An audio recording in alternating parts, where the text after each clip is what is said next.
Jail में रह के तो आपने इस्तीफे की बात की नहीं, बाहर आके इस्तीफा देने की बात क्यों हो रही है? देश और दिल्ली की जनता जानना चाहती है 48 घंटे का राज क्या है, कि 48 घंटे में क्या क्या सेटल करना है। जब केजरीवाल जी ने इस्तीफे की बात की तो हम ये कह सकते हैं कि ये उनके जुर्म का इकबालिया बयान हो गया। चंद बातें करना और मुतमई होना नहीं अच्छा, सियासत आखिरी दम तक सभी को आजमाती है। बहुत गलती की गुंजाइश नहीं होती सियासत में, जरा किरदार हल्का हो कहानी डूब जाती है। दिल्ली के मुख्यमंत्री अरविंद केजरीवाल के इस्तीफे के ऐलान को लेकर विपक्षी पार्टी बीजेपी ने उनके इस फैसले पर कई सवाल उठा दिए हैं। बीजेपी प्रवक्ता सुधांशु त्रिवेदी ने आरोप लगाया है कि जेल से बाहर आकर ही केजरीवाल ने इस्तीफे की बात क्यों की। उनके इस्तीफे का ऐलान जुर्म का इकबालिया बयान है। ये पहले ऐसे मुख्यमंत्री हैं जो 2 मंत्रियों के साथ अपनी ही जेल में रहे हैं। इसके बाद भी उन्होंने पद नहीं छोड़ा, उन्होंने नैतिकता का ध्यान नहीं रखा। इसके साथ ही बीजेपी ने पूछा, आखिर केजरीवाल को इस्तीफे के लिए 48 घंटे का समय क्यों चाहिए? आखिर इसके पीछे का क्या राज है? बीजेपी प्रवक्ता सुधांशु त्रिवेदी ने प्रेस कॉन्फ्रेंस करके क्या कुछ कहा, सुनिए। मित्रों, भारत की राजनीति की सबसे नई नवेली पार्टी के अजब और अलबेले किरदार, स्वघोषित कट्टर ईमानदार, पूरी तरह दागदार रहकर जेल से बाहर आकर स्वागत धुआंधार करवा रहे हैं। और उन्होंने नई राजनीति की जो नजीर पेश की है, उसकी तुलना भारत की राजनीति में नहीं है। वे इस देश के पहले मुख्यमंत्री बने हैं जो अपनी ही सरकार के अधीन जेल में जलवाए जलाल के साथ मुख्यमंत्री रहते हुए रहे। आप लोगों को ध्यान होना चाहिए, तिहाड़ जेल जो है वो दिल्ली सरकार के अंदर है। और इतना ही नहीं रही है, उनके साथ उनके 2 मंत्री भी वहां पर रहे, यानी 2 वजीर और 1 वजीर आजम अपनी ही जेल में। उसके बाद उन्होंने पद छोड़ना उचित नहीं समझा, क्योंकि नैतिकता की नई राजनीति स्थापित करने वालों ने आकर नैतिकता की नई निम्नता की सीमा निर्धारित की। और यहां पर मैं बहुत साफ करना चाहता हूं कि जिस भ्रम और झूठ का प्रचार आम आदमी पार्टी के द्वारा किया जाता है, केजरीवाल जी कह रहे हैं कि वो गैर भाजपा मुख्यमंत्री के रूप में जेल में थे, तो मैं उन्हें बताना चाहता हूं, सिर्फ हेमंत सोरेन ही और मुख्यमंत्री जेल में नहीं रहे। हमारी सरकार आने से पहले केजरीवाल जी तो कहते हैं ना बहुत पढ़े लिखे व्यक्ति हैं, तो वो पढ़ाई लिखाई में कुछ याद में भुलाई हो गई क्या? 2008 में मधु कौड़ा झारखंड के मुख्यमंत्री के रूप में जेल में थे। 2006 में शिबू सोरेन झारखंड के मुख्यमंत्री के रूप में जेल में थे। 2000 में करुणानिधि तमिलनाडु के मुख्यमंत्री थे और जेल में थे। 1997 में लालू प्रसाद यादव बिहार के मुख्यमंत्री थे और जेल हुई थी। और 1996 में जयललिता जी को जेल हुई थी। मगर इसमें से किसी ने भी कम से कम इतनी नैतिकता तो निभाई कि जेल में जाने से पहले इस्तीफा दे दिया।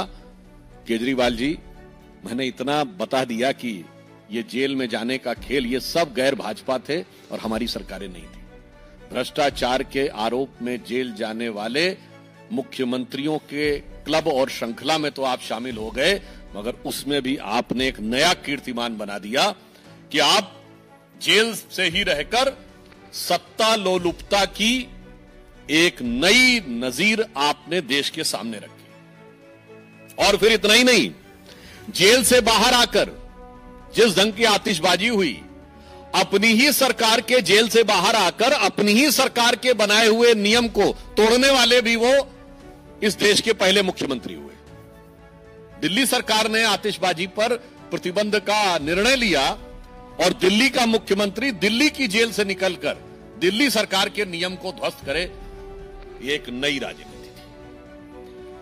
और उसके बाद उनकी नई राजनीति कहीं कहीं पर बहुत विडंबनापूर्ण और दुखद भी लगती है। शराब घोटाले में जब इन पे आरोप लगा था तो दिल्ली में दारू का दरिया बहाने वाले लोग महात्मा गांधी की समाधि के ऊपर जाकर शपथ लेने का ढोंग कर रहे थे, जबकि महात्मा गांधी का जो जन्मदिन है 2 अक्टूबर पूरे देश में ड्राई डे होता है। इससे बड़ा मजाक क्या हो सकता है भारत की राजनीति में कि शराब घोटाले के आरोपी गांधी की समाधि पर, और आज भगत सिंह जी से तुलना कर रहे हैं। आपको याद हो पहले भी जब इन लोगों ने भगत सिंह जी की फोटो लगाई थी तो भगत सिंह जी के परिवार की तरफ से भी आपत्ति आई थी। और मुझे लगता है कि शहीद आजम भगत सिंह जैसे लोगों की और जिन लोगों ने देश के लिए बलिदान दिया, उनकी आत्मा जहां भी होगी स्वर्ग में उन्हें बहुत कष्ट हो रहा होगा। ये वही देश है जिसके लिए राणा प्रताप ने घास की रोटी खाई, जिसके लिए रण में कूदी रानी लक्ष्मीबाई, जिसके लिए भगत सिंह ने फांसी गले लगाई, इसलिए कि एक भ्रष्टाचार का आरोपी गुनहगार आज उनके नाम का उपयोग करे। इसके द्वारा एक सजाए याफ्ता मुख्यमंत्री ने, मैं कह सकता हूं कि शहीद आजम भगत सिंह जी की प्रतिष्ठा को धूल में मिलाने का काम किया है। यह आपत्तिजनक है, भर्त्सना योग्य है और पीड़ादायक भी है। फिर मैं पूछना चाहता हूं कि आप बाहर आए हैं तो जेल में रह के तो आपने इस्तीफे की बात की नहीं, बाहर आके इस्तीफा देने की बात क्यों हो रही है? और ये 48 घंटे बाद की बात क्या है? देश और दिल्ली की जनता जानना चाहती है 48 घंटे का राज क्या है, कि 48 घंटे में क्या क्या सेटल करना है। क्योंकि आप देश के पहले मुख्यमंत्री बने हैं जो सर्वोच्च न्यायालय के द्वारा प्रतिबंधित है कि आप कार्यालय नहीं जा सकते, कोई फाइल नहीं साइन कर सकते, जिस मुद्दे में आप आरोपी हैं उस पर बयान नहीं दे सकते। भारत के इतिहास में कोई ऐसा उदाहरण नहीं होगा कि मुख्यमंत्री के ऊपर यह प्रतिबंध हो, उसके बाद भी 48 घंटे किस चीज के लिए चाहिए? सरकारी काम तो कर नहीं सकते, तो कौन सा निजी काम है, कौन सी ऐसी निजी चीज है जिसके लिए आप 48 घंटे की मोहलत मांगने की कोशिश कर रहे हैं? और हम यह भी कहना चाहेंगे, जब केजरीवाल जी ने इस्तीफे की बात की तो हम यह कह सकते हैं कि यह उनके जुर्म का इकबालिया बयान हो गया। यानी आपने मान लिया कि आप पे जो आरोप थे वो इस लायक हैं कि आप पद पे नहीं रह सकते, अर्थात आपके आरोपों की स्वीकारोक्ति है जब आपने त्याग पत्र की बात कही। दूसरी बात, एक और संदेह पैदा होता है कि आप जेल में रह के तो इस्तीफे की बात की नहीं, बाहर क्यों आके की है? और अब कह रहे हैं कि हम मांग करते हैं कि चुनाव जल्दी कराया जाए। कहीं ऐसा तो नहीं चुनावी दंगल में उतरने की जो बात आ रही है वो आपकी पार्टी के अंदर कोई दंगल हो रहा है जिसकी वजह से आपको लग रहा है आप संभालना मुश्किल होगा? ये त्याग पत्र का विषय की आवश्यकता किस विवशता के साथ आई है? दिल्ली की जनता के मन में प्रश्न है कि त्याग पत्र की आवश्यकता किस विवशता के साथ है, क्योंकि जब वो बात कह रहे हैं तो अपनी चरित्र के अनुरूप वो अनर्गल बात कह रहे हैं। आप दिल्ली के मुख्यमंत्री अभी भी हैं, आपका प्रचंड बहुमत है विधानसभा में। यदि चुनाव चाहते हैं तो कैबिनेट की बैठक बुलाइए, असेंबली डिसॉल्व करके डिसोल्यूशन ऑफ असेंबली रिकमेंड कर दीजिए नए चुनाव के लिए। इसमें मांग क्या करना भाई? जिसके पास 70 में 62 एमएलए हैं वो कह रहे मैं मांग करता हूं कि चुनाव किया जाए। ये मांग अपने आप में दर्शाती है कि उनका किरदार अपने आप में कितना विचित्र हो गया है। इसलिए मैं सिर्फ यह कहना चाहूंगा कि केजरीवाल जी का आचरण, व्यवहार और वाणी तीनों इस कदर भ्रम और संदेह के घेरे में हैं कि मैं उनसे कहना चाहूंगा कि याद रखिए, चंद बातें करना और मुतमई होना नहीं अच्छा। चंद बातें करना और मुतमई होना नहीं अच्छा। सियासत आखिरी दम तक सभी को आजमाती है। बहुत गलती की गुंजाइश नहीं होती सियासत में।